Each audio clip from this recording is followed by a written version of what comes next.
To Connie Maloney, she's going to start our JO update.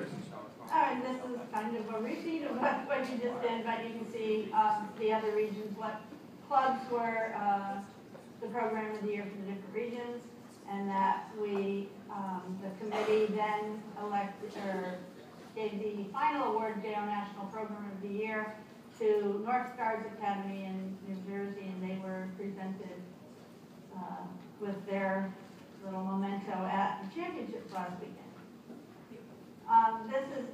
We're not going to read through this, but this is just an overview of the next several years and the dates for the states and regionals and East West and nationals. It will be, it's already posted on our minutes that are up online since about June. Do you want to? Okay.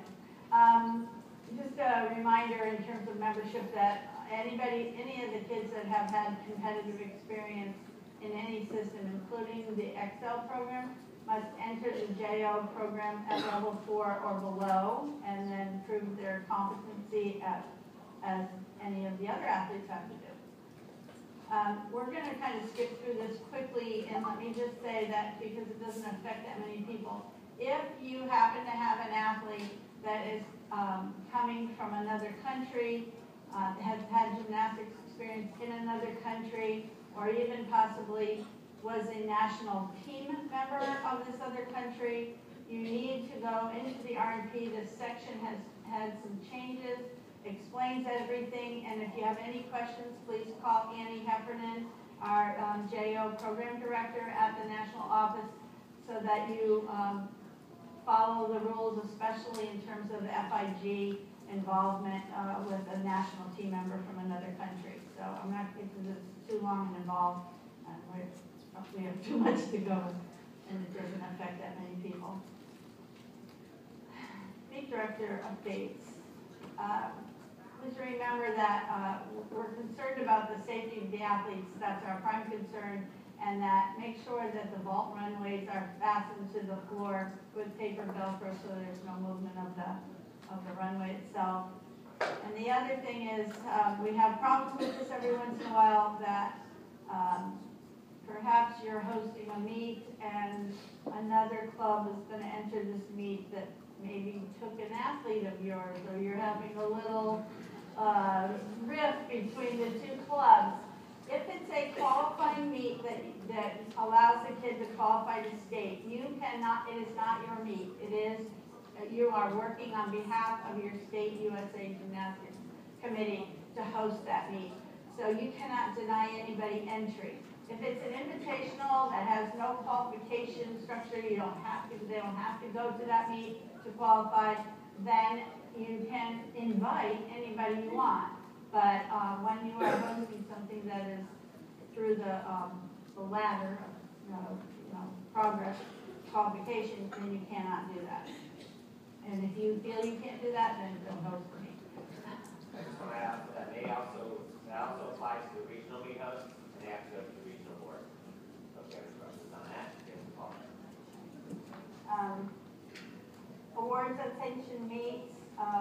This is just some changes in the wording in the R&P, but they're removing the sentence about awards for separate age divisions and/or levels are not required in that one section. The R&P has been updated on the website already.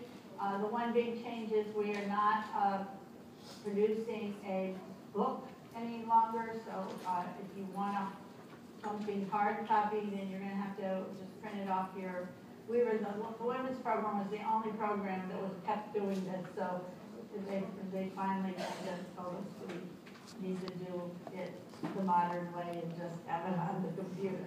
So you can download it onto your own computer too, so you have it. Oh, and then the state committees now have, they determine whether you use achievement awards only, placement awards only, or a combination of both are given.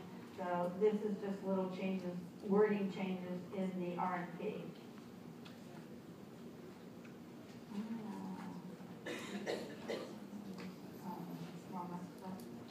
Okay,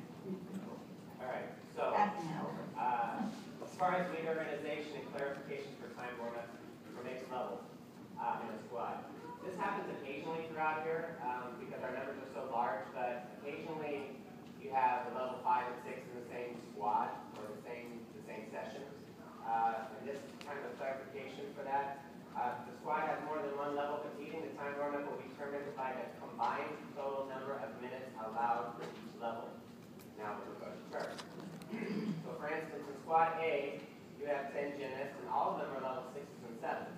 You have 15 minutes, 10 times 1.5 minutes per child. In squad B, you have 10, same thing. Squad C, you have 10, same thing. But in squad D, you have the level 8s and 6s and 7s, and 2 of them are at level 8s. So you have 16 minutes total because you would take 8 times the minute and a half plus 2 times the 2 minutes. Does that make sense? Any questions on that? Charts available in the RMP as well. And there's a couple other scenarios here that you can take a look at. So you have 12 minutes for all the level 6s, 12 minutes for all the level 7s, 15 minutes for all the level 6s, and in the last squad you have 6s, 7s, and 2 level 8s where you have 13 minutes. 6 times 1.5 plus 4 minutes. Cool? Any questions?